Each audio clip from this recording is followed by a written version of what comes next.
All right, guys, your next guy, we got a treat. He was on the Tonight Show.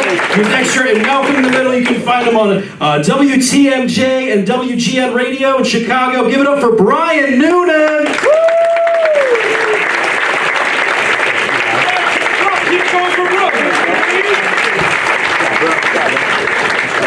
How are you? Let's try that again. How are you? You guys in the back are like, none of your damn business. Just start talking. You're very excited, aren't you, sir? Yeah, you got that special gawk in my butt seat. You got the angle, baby. Check out that backyard. Good to be here, boy, in the Comedy Cellar. It's nice, isn't it, ma'am?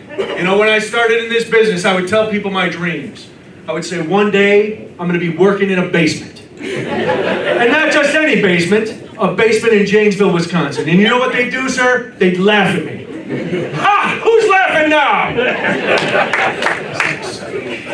Fun. I had fun coming up. I got into town early today, took in all the sights and sounds of Janesville. That took about 20 minutes, then I had some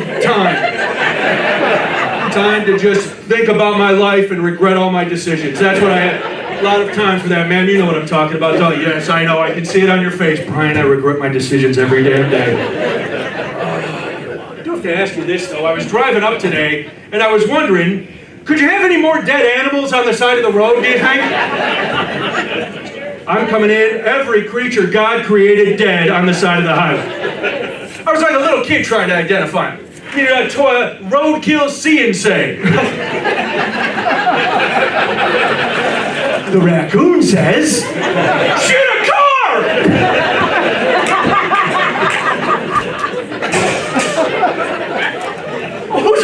Oh, that's not nice. We love raccoons. Ma'am, if that one shocked you, buckle up. Feel good, I'm in a good mood. I seem in a good mood, don't I, sir? You bet your ass. You know why? Crack, that's why. I told you I had a lot of time to kill this afternoon. Big rock of crack. No, I'm feeling good because I feel a little spry because over the last couple of years I've lost well over 100 pounds. So that's, oh, thanks. I know, some of you are like, you gotta keep going, don't you? People always say, oh, did you lose all that weight for your health? No. A lot of 400-pound guys are really the picture of physical fitness and health, aren't they? Oh, you're not gonna drop dead any minute. Hey, did you just pass out trying to tie your shoe? Good luck with that, fatty. No, I'll tell you what, I lost the weight because I was tired of breaking toilet seats. Some of you are laughing, some of you look a little shocked. I see this big man here who goes, dude, please, that is my private shame. Don't bring it to light. Folks, I don't care how embarrassed you think you have been in your life. I don't care if you've fallen down in front of people. I don't care what has happened to you. There is nothing more embarrassing than going into your friend's bathroom at a party, starting to sit down, and all of a sudden realizing gravity is a real pain in the ass, no pun intended, and whips you down, and you just hear...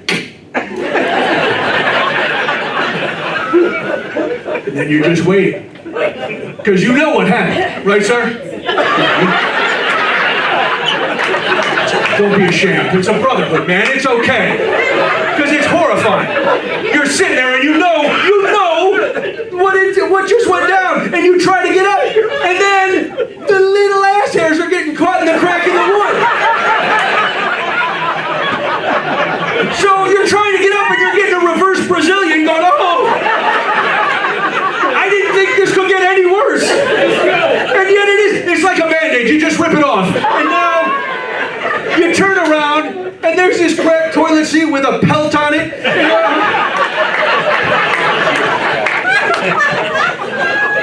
And you can't walk out to your friend. You just can't. You can't go and go, Bob, I'm sorry. A little incident in the bathroom there. I seem to have cracked your seat. So you have to try to sneak out on the DL and hurry over to Menards or Home Depot or Farm and Fleet. And I don't know what you guys do for a living. I don't have a truck with wrenches and soldering irons and extra toilet seats and all kind of plumbing supplies outside. So I gotta run over there now you come back. Have you tried to buy a toilet seat lately? There's like 1,000,006 different kinds of toilet seats. There's round ones and oblong ones, and there's the pressed board kind, and there's the little thin plastic ones. You know those are the bad ones, don't you? They're too springy. They're going to crack right away. Things start on.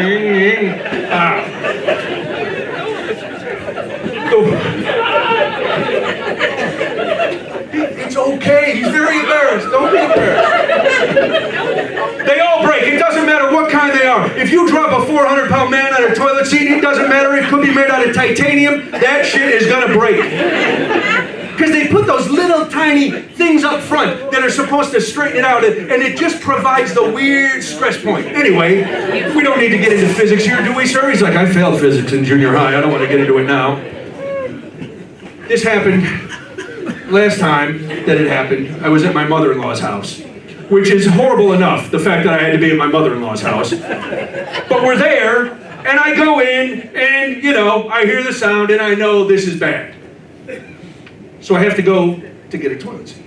But I don't want to tell my mother-in-law, because I hate her, and she hates me. And this is something that I would never live down. I don't care on my deathbed if she were still alive, or if she'd just come out of the grave. She'd go, remember that day you broke my toilet seat, you fat bastard?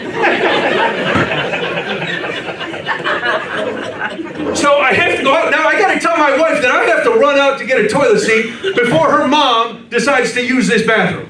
So I'm trying to, I have to tell her, but my wife, I've been married a long time and I love my wife, she's a very smart woman, but she suffers from an affliction that I think most of you ladies suffer from. Selective deafness. You know what I'm talking, all the guys like, oh yeah, we suffer from that at our house too. You know what I mean, don't you guys? You could be out in the garage with the snowblower running, music up loud, a chainsaw going, and you're like, I can't believe that bitch said that to me.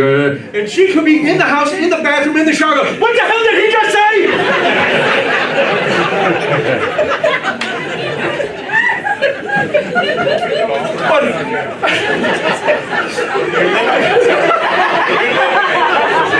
Am I hitting too close to home for you, sir? Look at Colonel Sanders getting all mad over here.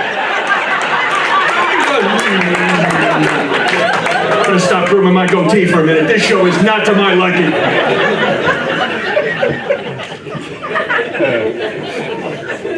I walk up to her and I'm trying to be as discreet as possible. And I'm telling you, ma'am, I was as close to her as I am to you. And I said, I gotta run to the store. What? I have to go to the store. I gotta get a toilet seat. You have to get what? I broke the toilet seat. I have to go and get it before your mom. Before my mom does what?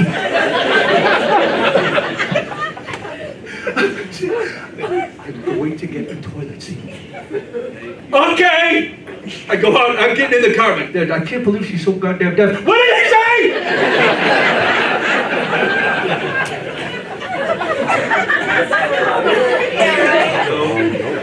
We just moved. Anybody move recently?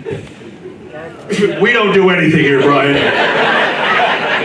First of all, we never break toilet seats. We don't do anything that you do. So if you're going to keep asking us questions, just be prepared for this sort of answer. Nope. We moved because we were going to downsize. I don't know if you've tried to downsize. In theory, it's nice. You're nodding, ma'am. Have you tried to downsize? We're trying right now. You're trying right now. How's it going? Not good. Horribly. It does suck. Yes. For those of you who aren't familiar with the concept, downsizing is, oh, we're going to move into a smaller place. And we're going to get rid of all the extra stuff that we don't need anymore, right? And you're going to simplify your lives. And everything's going to be wonderful. What a crock of shit. It never works. Because I don't know if you're like me, I was all for it. And then we get this new place, and it's smaller, and I'm like, okay, we can make everything work, and I'm fine. And then I sit bolt upright out of my sleep, go, where are we going to put the suitcases? Because you realize, when you try to get rid of stuff that you've had for your whole life, you realize you're like one box away from being a hoarder. Where did all this stuff come from? And it comes from everywhere. Because when you have room in your house, stuffing stuff under stairways and in the garage, and there's a shelf. And did we ever go in that closet? No, but don't open that closet. Nothing good can come of opening that closet. You open it up, it's like Mr. Peabody's closet. Stuff just comes flowing out. We go to Downsize, and we had a box. Now, we lived in Chicago. Then we moved to California. Then we moved back to Chicago. Then we moved to this new place. And I know you're thinking, what, are you on the run? Yes. There was a box that had never been opened. Have you found boxes like this? 26 years this box had never been opened. Here's a tip. If you ever find a box that hasn't been opened in a couple decades, don't open it. Just set it on fire. Nothing good is in that box. Nothing you needed. Well, what if it's something that I did? You haven't needed it for 26 years. Yes, but tomorrow might be a different day. No, probably not. We're finding all kinds of crazy stuff. Stuff that we shouldn't have saved. Now, are you parents? So are you finding, or are these all your kids? He's waving around. I'm sorry, sir, I'm not the mayor. I don't know everybody's family. Come on, idiot. Don't they all look like me? You didn't get our Christmas card? No, sir, I didn't. I'm sorry. I should have. Are you finding stuff from when they were little? Oh, yeah. Sure you are. We're finding, I don't know. I wish I had known you were here, ma'am. I found some stuff that maybe you could use. Our daughter's 23. I've opened a box, and there was a baby monitor in there. 23, man. She yells at me now. I don't need a baby monitor to hear the shit she's saying. I don't know if you've ever seen this. A baby monitor is a one-way walkie-talkie from the child's room into your room. Now, you're going to know, is this your first child? Oh, congratulations, good for you. Is this dad here? Yeah? Are you ready, sir? Do you feel prepared? Oh, he's not. He better be prepared. Because he's not moving back in with us, I'll tell you that much right now. I don't know if you missed the memo, we're downsizing. That means getting rid of them. That's the big thing. Good for you. Well, you're going to find this out. You're not going to sleep when the baby comes, right? You're not going to need that baby monitor because you're going to be laying in bed constantly alert. Is that the baby? Did you hear the baby? Was that the baby? The baby going, is that it? Did the dingo take the baby? Where's the baby? Our daughter would cough in her room like, in our room we'd hear, oh, the baby's choking. Now they've got video baby monitors. You're not going to get one of those, are you? You have one? Your baby is going to be the most paranoid child on the face of the earth. Imagine if you were going to sleep every night knowing there was a camera above you going, what are you doing? What are you up to? What's that you're doing? You burping? You shitting on yourself? What's happening? Nobody's coming to change you. Yeah, sleep in your own juice. How's that, baby?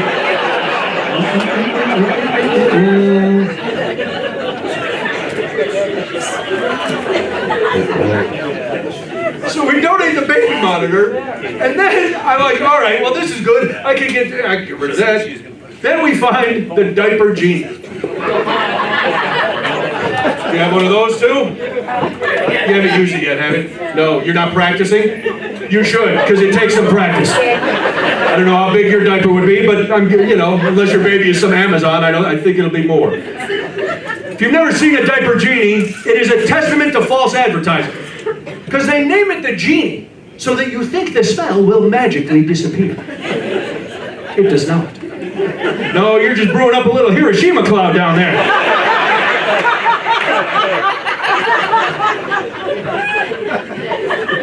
Because what happens is the baby fills the diaper. And you're going to find this out too. What it fills the diaper with is nothing like what you put in its mouth. I don't know what happens in that little, 3 feet section of baby, but it turns from like, oh, here's some carrots, into some toxic sludge that's just oozing out and covers everything. Oh, it's fantastic.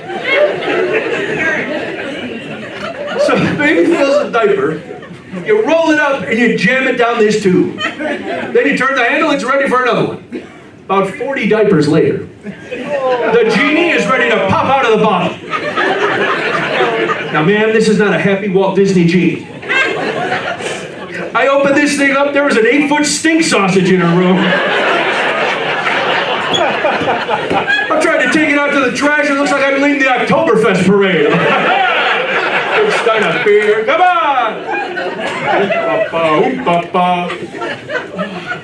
So we got rid of all of that. And then you move. Now, are you moving or are you just getting rid of stuff? Just getting rid of stuff. Good. Because once you move, and then it's time to unpack, it's like the worst Christmas morning ever. For about a week and a half. Because you get a box, you're like, oh, this box is going to be great. Because I never label anything when I'm moving, because I love to live a little mystery in my life. This is going to be fantastic. You open it up and it's just like socks, underwear, you know, toilet seats. There's all kinds of shit. It's nice to be away for a couple days, you know, come up here to Janesville, have some fun. Because at home, things... Thank you, man, for calling me out on my bullshit. We know that's not true, Brian. Might be nice to get away, but is this the vacation destination you had dreamed of? When you thought about leaving the wife behind and getting out on the road for a couple days, did you envision Janesville, or did you have a convertible with the wind blowing through what's left of your hair? No, it is nice, I guess. You know, why not? Get away. Because at home, things are just nuts. I will say, though, I'm a little nervous about being here this weekend. Because now it's going to be icy tonight, and then it's going to be snow, and this is not the time for me. Because I've gotten to a certain age, I don't like walking outside in the ice anymore. You know what I'm talking about, big man? Yeah, you do. Because it's a treacherous distance from here to there. So I have begun, the last couple of years, I've started doing that grandma walk. Don't push me down, Clark. So I'm anticipating tomorrow not even going out. I'm here with your headliner, Dan Diamond. I might actually have him carry me around tonight. Because he's very strong and I'm very scared. You ever fallen outside on the ice, sir? Yes. What's your name, by the way? Darren. Darren, of course it is. Darren, you're a big man. I hope you don't... Why, of course? That seemed weird. That explains a lot. Darren. So, Darren, you've fallen on the ice? I have. Yeah, it sucks to me. Especially when you're a big man, and I'm not trying to single you out, Darren, because I'm a huge... No, listen. You know why, Darren? Because I'm looking for fellowship. That's it. I'm another big guy. That's why. There's a... Look at all these skinny guys in here. Oh, these guys who go to the gym every day. Look at me. I got a 12-pack. Shut up. We have a 12-pack, too. We just drink them, and then the keg forms. That's all. It's all right, Darren. It's hard because you fall, and people, when you're a big guy and you fall, there's not a lot of sympathy for you. Because it looks funnier. When a giant guy just falls and goes, ah! You're flailing about, and then there's like a little seismic shift, and everybody on the floor goes, what the hell was that? Oh, it's Darren. He fell on his ass. So be careful, Darren. That's all I'm saying. You're welcome. I'm glad to be here because I don't have to take care of the dogs for a couple days, which is very nice. We have 2 dogs at home. Anybody else have more than 1 dog? You do, ma'am? Are you with Darren? He's my neighbor. He's your neighbor? He's my neighbor, and you were right about when he fell on the driveway. All the time, it fell right off our shelf. It's horrible. Just horrible. I felt bad for him for a minute, but then I was like, that's a lot of money! How many dogs do you have, ma'am? 2. Why'd you get your second dog? Wow, everybody back there's laughing. Oh, you don't know June. Everybody knows her dog stories. Why'd you get the second one? I would have 10 or more if I could. Really? Yes. Your relationship that bad? Things not going well at home? There's an emptiness in your soul that you try to fill with canine love? Sure, that's okay. Dogs love unconditionally, ma'am. You know that. Wow, is he with you? The guy who keeps scooting away every time you open your mouth? How does that make you feel, sir, that you have 10 dogs? She didn't say she'd have 10 of you. Just 1 is enough. A dog, she wants 10. Oh my goodness, good for you. So you had 1 and you just wanted another one, no other reason? We used to have 2, 1 died, so the first one needed another one. See, that's kind of what my wife said. We got this. Oh, and everybody's agreeing. Oh, yes. Yes. The one would die. You got They have another one. the what? The one you wanted the other one to die too, sir? You are a heartless bastard. Wow, that was probably the coolest thing I've ever heard. I'll tell you what, Brian. Once the one died, I was kind of hoping the other one would just get the hint. Because I figured if we started at 0, we were never going to get to 10. If we had 1, then another one, then maybe more were coming. But right now, I was okay. Wow, sir, that's horrifying. Make a call. We need the authorities here. That was just that's not the kind of response. Even Colonel Sanders was shocked by that one. He doesn't want to listen to that kind of folderol. We got our second dog for the same reason my wife told me that the first dog was lonely. Oh. The dog is lonely. We need it. The dog is lonely. How do you know a dog's lonely? What's it, listening to blues albums all day? Sitting in the living room trying to pick the lock on the gun cabinet? If I had a thumb, I'd end it all. Oh, trying to keep the laugh down on the dog's suicide joke, aren't you, sir? If I'd known that was a possibility, I'd have left the shotgun on the table.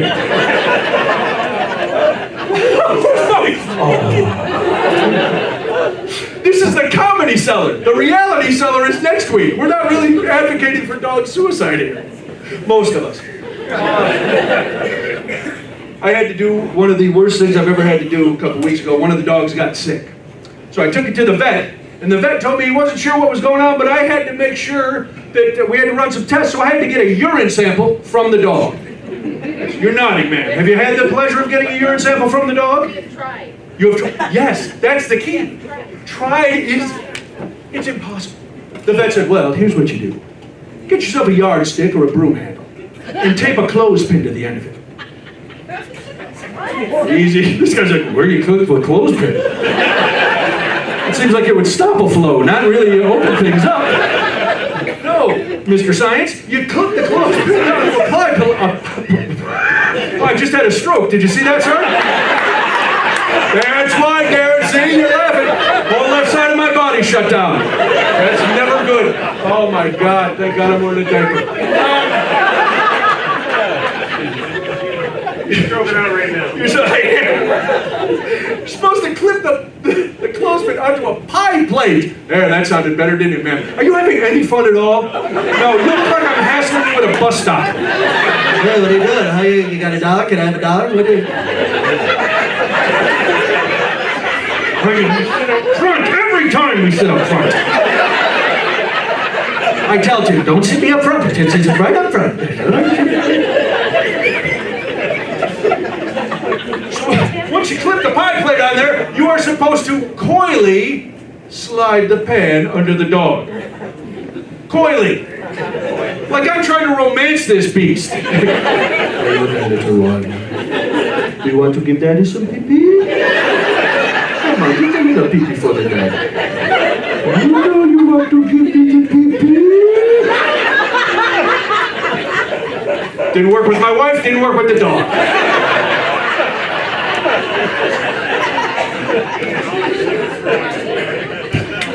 Oh, man, I don't know. Got to see my brothers and stuff over the holidays. You guys have good holidays? Yeah. I have 4 brothers, no sisters. People hear that and they're like, oh, your mother must be a saint. She was a warden. We were horrible kids growing up. It was like Lord of the Flies at our house. I was, oh yeah, we had pig heads on a stick. We ate in the backyard like jackals. It was horrifying. But I'm the oldest. Who else is the oldest in the family? In their family? Yeah. Oh, dog killer? Yeah. Look at Darren. Ha-ha, I'm off the hook! You are, baby. You know that. How many siblings do you have, sir? 2 more. 2 more. If these questions get too hard, just ask for, I'll give you a whiteboard, you can figure it out. What you want? 2 more and 2 others? What kind of weird family tree are you diagramming here? Well, here's the trunk, and then shit goes all over this way. Did you like being the oldest? Yeah, I won. You won? What, the genetic lottery? What did you win? Every night at dinner we played Family Feud and the other ones were stupid. What'd you win? His name's Matt, by the way. His name's Matt, by the way? Hey, Darren, relax. Wow, and suddenly you're Julie the cruise director. Come on, we'll be playing shuffleboard on the Lido deck. It's very exciting. Come on up. I hope I don't trip the whole boat. I don't know. I had a hard time being the oldest because I got all the Nazi torture punishments growing up. Well, of course. Of course, oldest kids always get those, don't we, Matt? And then we hear this. We're just punishing you to set an example for the others. Really? Is that how you broke my leg, Ma, so they know how to use crutches later? I was about 14, she caught me smoking my first cigarette. Made me smoke the entire pack. It was hers. Yeah, figured out, no, it wasn't hers. She just figured I'd get sick and never want to do it again. And I was happy as hell when she caught me with my first woman. Again? All right. Lift my arm. learning so many lessons. Oh, this is horrifying, Spankin.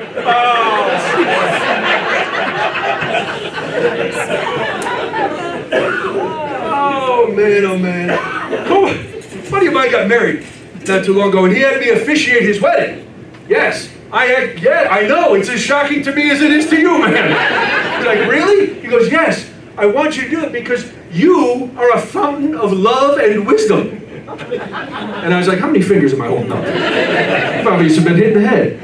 No, so I did it. And he came to me because I've been married for 28 years. I know, it's hard to believe. Yes, no, she's a hostage. It's all right. I don't get home. She can't wait for me to get home.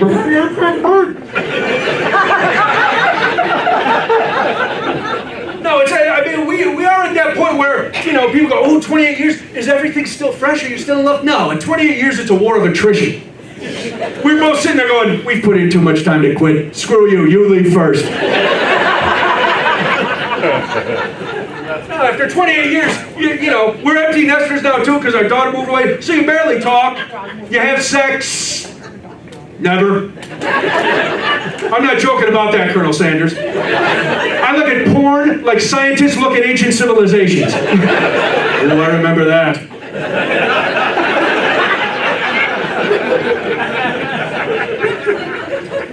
But he asked me for advice, my buddy, and so I gave him this piece of advice, and I want to give it to all the guys in here. It doesn't matter if you're married, single, doesn't matter. Gentlemen, always appreciate the little things that these ladies do for you. Because ladies, that's important, right? Woo. Yep. To 4 of you. Every other woman is like, no. We're treated like cattle at home. We cook, we clean, we screw, that's it. Huh? They're prisoners. Look at that. I like the way you think, Brian. Prisoner, that's how we're going to do it at home. No, ladies, stand up for yourselves. Make these guys appreciate you, because fellas, don't be stupid. It's going to pay off 1,000,000 times over. We were at home last week. My wife said, you know what? Look at every guy in here. That's bullshit, too. You already told us you're not having sex. What is that? You guys got a dream, ma'am. That's all I have left. You know what? I shaved my legs today. You know what that means, don't you? You can get your pants on without starting a brush fire.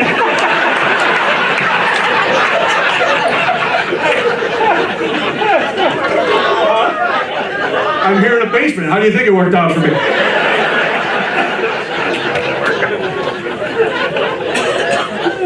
No, I love her, but this is something else I learned, and I told my buddy, listen, things are going to start off great, and they usually do. Just set that anywhere.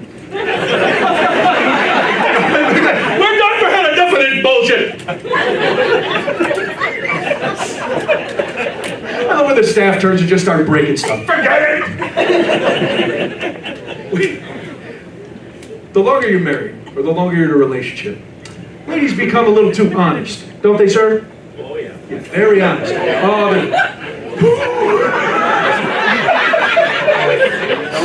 I'm guessing you're together? Well, you yes, here's honesty. You're a jackass.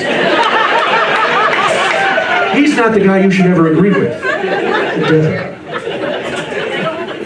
Huh? Please? Wow, let me do my impression of you at home later, sir. I should have kept my mouth shut.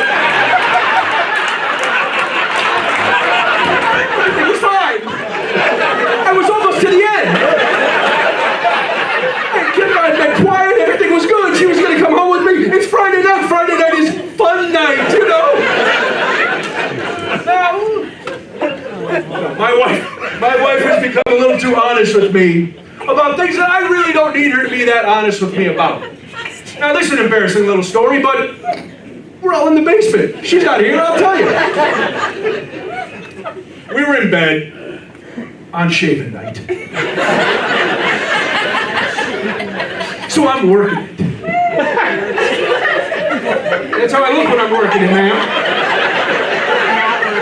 Kind of like the gopher from Caddyshack, right there? I'm all right. And right at that point for a guy, right there, you know what I'm talking about, sir? I'm going to town. Yeah, baby. That was a little too much. Just a nod of acknowledgement would have been enough. Now you go, yeah, I'm picturing it too, Big Daddy. You go. Do it.